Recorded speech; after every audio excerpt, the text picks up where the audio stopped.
Welcome to JasonWhiskyWise. My name is Jason and welcome to Whiskey Review, where today we're going to be reviewing the Glenfarclas 21-year-old. So we're going to continue our reviews into the Glenfarclas core range, as in the past videos we've just reviewed the 10 and the 15. So if you have missed any of those, feel free, I'll leave a card in the top corner as a link to the playlist. So feel free to go back and check, and probably at the end of the video I'll also leave links on the screen. So anyway, we're going to review the Glenfarclas 21-year-old, and I was actually lucky enough to get this one part of a set with the 15-year-old full bottle and a 25-year-old. And it was kind of a special offer. I saw it. It was £5 more than the regular 15 at about £60, I believe it was, or 55 at the time. So I said, why not?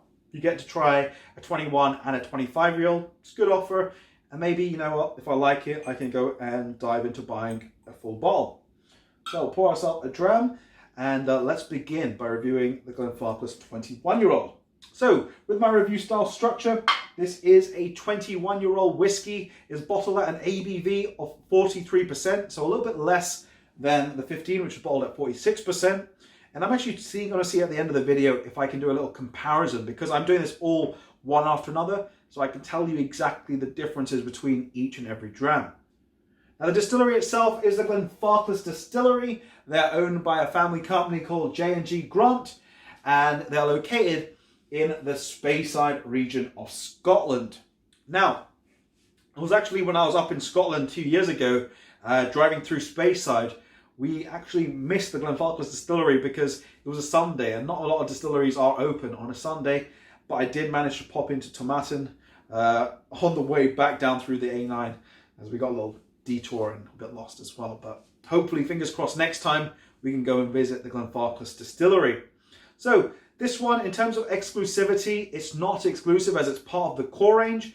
And in terms of price point, for a full-size bottle of the Glenfarclas 21-year-old, you're looking at about £100 for a full-size bottle.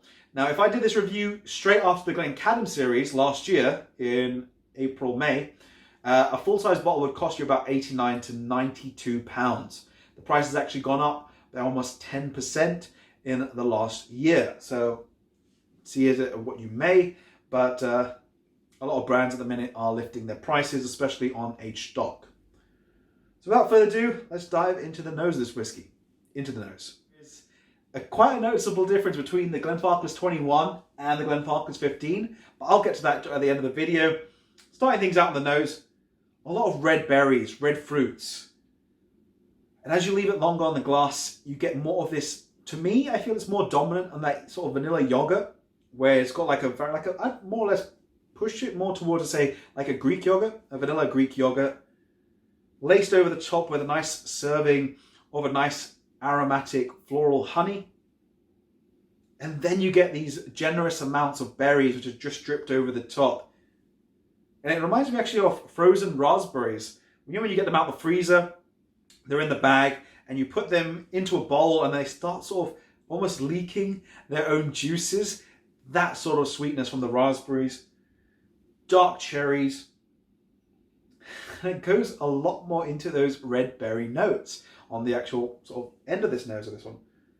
To me, it reminds me almost like a berry pie.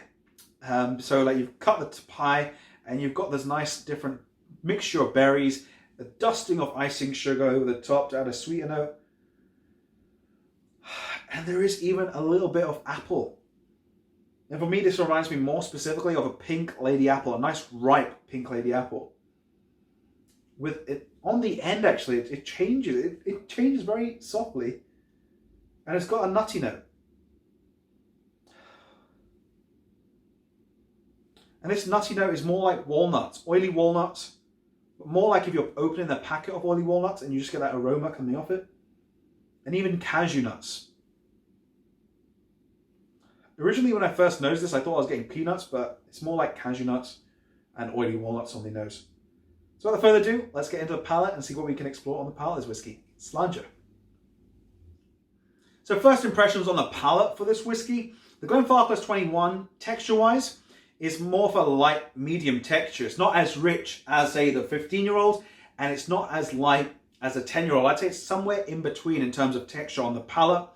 Flavor profile, For me, I'm finding this is Starts out with a nice honeyed cinnamon, bit of sweetness, a bit of spice, and then works its way into a red licorice, tangy raspberries, dried cranberries, even raisins in their own juices. It's interesting enough, raisin juice as well. But from that you move into a softer spice. More for me, I'm saying it's more like nutmeg covered in melted brown sugar. And just on the end of that, you do get for me, I'm just going to say it's like a light cigar tobacco-y note. Just on the end, a sweet tobacco, just on the end of the palate of this whiskey. But without further ado, let's see what they have in store for the finish, and we'll come to our conclusions on the Glenfarclas 21-year-old. So to conclude the Glenfarclas 21-year-old, I'll pop this just down over here. Overall notes on the finish for this whiskey. Lengthwise on the finish, it's got, I'd say, more of a medium finish to it. Doesn't hold itself as strong, but neither does it have a very short finish. It does hold for some time, but then cuts off rather abruptly. Flavor profiles on the finish for this whiskey, you do get a lot more off, I'd say, more towards this raisin. It's more like a raisin bread. I get like a walnut whip, so the chocolate without the actual cream filling inside, with the walnut and the chocolate. I am even getting more of that sweet tobacco coming back onto the finish of this whiskey. And a little bit of hint of licorice as well. A bit of a, I'd say more for, now this time not red licorice, but maybe more towards a black licorice ending.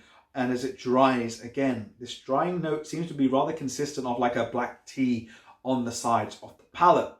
Overall though, points-wise, I think I'm going to give this one 87 out of 100.